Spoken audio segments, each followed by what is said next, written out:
Hey everyone, thanks for Recording in joining us. progress. We've got Houston Dash assistant coach Ricky Clarke here. We'll start with opening remarks, and then if you have a question, please raise your hand. Ricky, we'll start with opening remarks following tonight's match here against Orlando. Yeah, really proud of the team, to be honest. I mean, we spoke about the way that we wanted to come out and play on the front foot against one of the best teams in the league at the moment. And I think today was a sign of what we're trying to do and how we're trying to build as a team. And we're playing the best league in the world. And sometimes when you make mistakes, you get punished. And today we got punished. We made a mistake and we got punished. But incredibly proud to lead this team at the moment. Yeah, tough game, but proud. Thank you for that. We'll start with Herman here, then go here to Diego. Hey, Ricky. Hey. I wanted to ask you two quick questions about the game. Yeah. It seemed like the Dash struggled with the press from Orlando early on in the first half. What adjustments did you make at halftime to combat that in the second half? Well, to be honest with you, I think it was the opposite. I think they struggled with our build-out initially, and they changed their press. They started with two, and then they struggled to control our wide centre-backs, and then they pushed our Adriana higher. And then that made it a problem for us, because then it became 3v3 at the back. And we spoke at half-time about Jane dropping in maybe to be an option for us. But overall, we knew the space was going to be in the wide areas against them. And at times, we took advantage of that. But in terms of their press, I actually thought, based on the way that they've played against other teams, I thought it was gentle, to be honest. And the second question I have is the reasoning for the Alozi coming in at 45th minute halftime sub for Ordonez, the reasoning behind that sub. And to get after him. Like, just to get after him, you know? Like, the way we look at things is right now we're trying to win games. So how can we change games? How can we get after teams? We don't want to come here and sit and watch teams play in our stadium. So it was to ask questions of them, not them ask questions of us. And it was just a simple change. They both work incredibly hard. They're both unbelievable athletes and professionals. But it was like, how can we make this difficult for them? And that was the idea behind the change. We'll go right here. Hey, Ricky. I just want to talk defensively. It seemed like you guys were a brick wall today, almost not letting past any shot that Orlando attempted. Mm-hmm. Can you talk about kind of new additions of Jane and Darcy back into the lineup after their run in the Olympics? Yeah, listen, you know, they've jumped straight back into the group. The groups, I think, for a long time now, we've been getting progressively better and better, and we've been addressing little things that we can be better at. But for us, it's all about principles. And, you know, I think what you're seeing at the moment is us trying to stick to those principles as much as we can. But I also think what you're seeing is us defending, like, higher up the field. So when the ball eventually gets to the back line, it's more us in 1v1, 2v2, 2v2, even 3v2 situations where we're able to help each other a little bit more. But the work from the front players at the moment is the highest it's been. And I think that's making it a little bit more manageable for our back line. But let's absolutely clean this up. I thought our back line was brilliant tonight. Tarsi to step in and play against Barbara Banda the way she played at the age of 20. I mean, the kid's going to be one of the best central defenders in the league. And speaking about her physicality, I mean, she looked like an absolute powerhouse going in for each and every tackle. What would you like the other players on the roster to look after that? Well, listen, I think she's got a little bit of everything. I mean, she's Brazilian, right? She loves the ball at her foot as well. Like when we play in practice, and we play small-sided games, Tarsi's the one trying to clip the ball into the top corner. You wouldn't think she's a centre-back if you come to our training sessions. So she's got a little bit of everything. She's got a little bit of bite. She's got a little bit of competing, physical pace and speed. But she also wants to play. She wants to build with the ball. But listen, you've also got players like Nat and Paige playing around her that are helping her, but at the same time giving us options to build out the back. Not many teams come out and try and build against Orlando.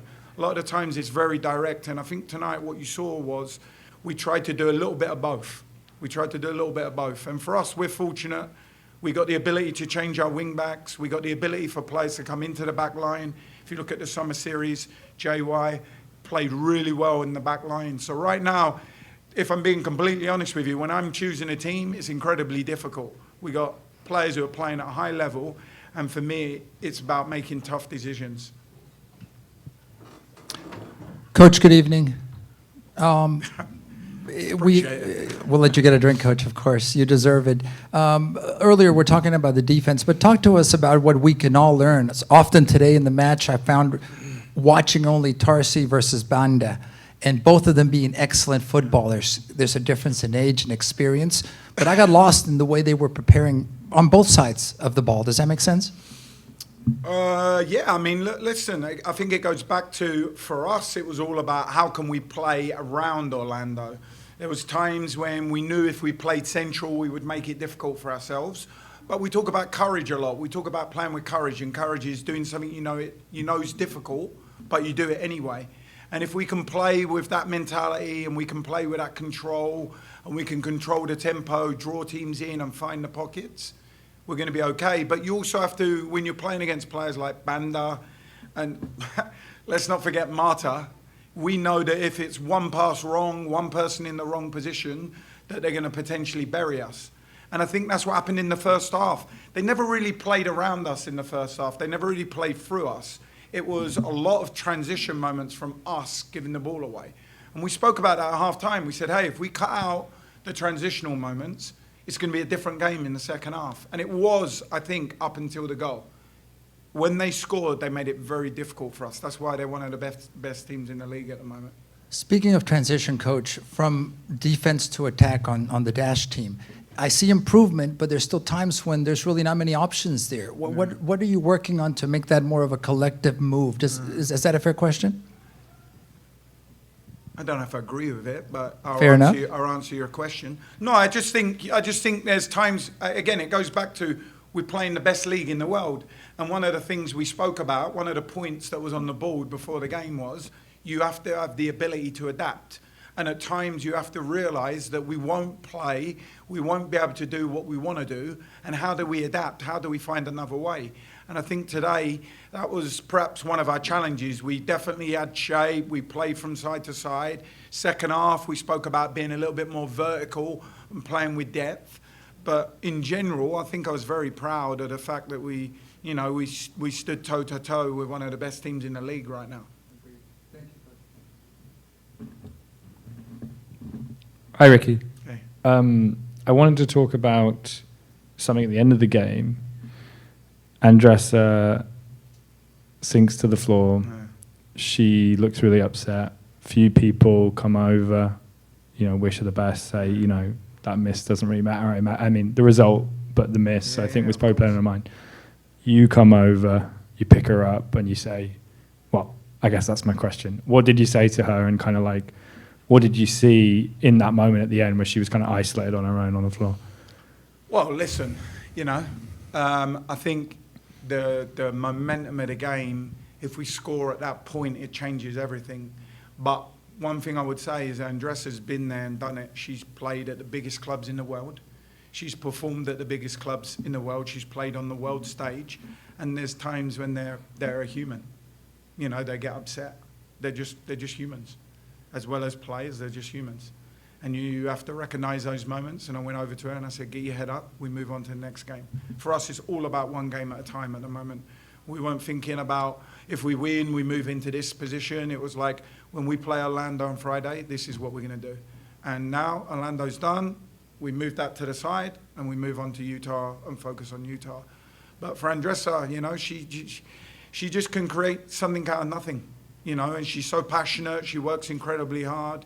It's fun. We have a funny relationship in terms of she's always complaining about my referee calls, and I talk to her about, hey, I got the whistle, be careful. So we have a good relationship, and I just wanted her to get up. Next time we get that header. Next time we get the finish, and we move on to Utah.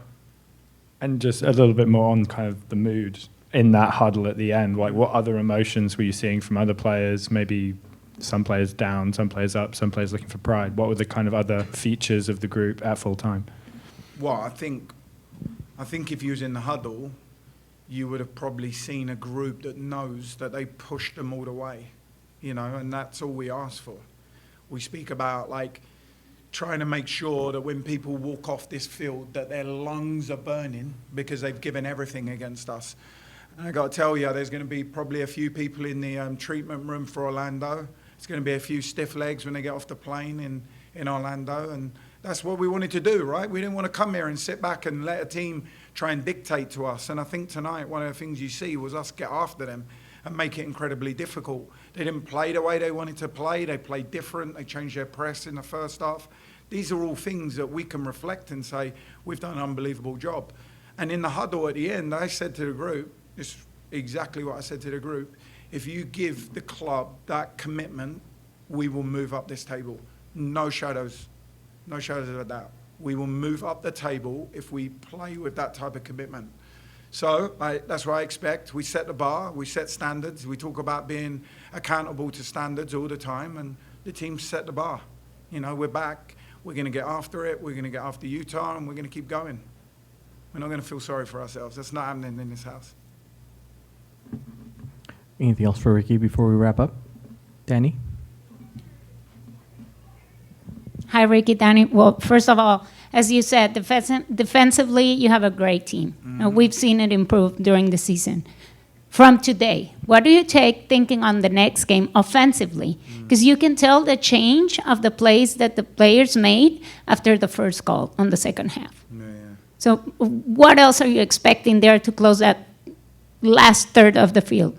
Well, listen, I think the top teams are able to score in different ways, you know, and I felt like in the first half we did a really good job of finding the free player on the weak side, but you have to keep teams honest. It's find a player on the weak side, then find the gap and play forwards. It's come and get it feet, spinning behind, find the player on the weak side that's free. And for us, it's just the challenge for us is finding that balance. Like, how do we keep teams honest, whether we play short, whether we play behind, whether we play into wide areas and try and overload teams in wide areas. And this is just an evolution of our game. If you watch us, I think tonight there was such exciting moments.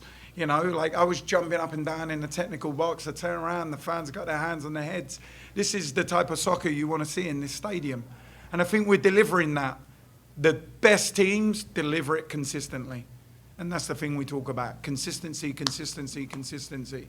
And if we're not good at times, we work hard and we get through it. And I think in terms of our attacking play tonight, there was really good moments. There was chances, you know. For us, it's just about putting it together. And I'm convinced it's going to happen. Convinced it's going to happen.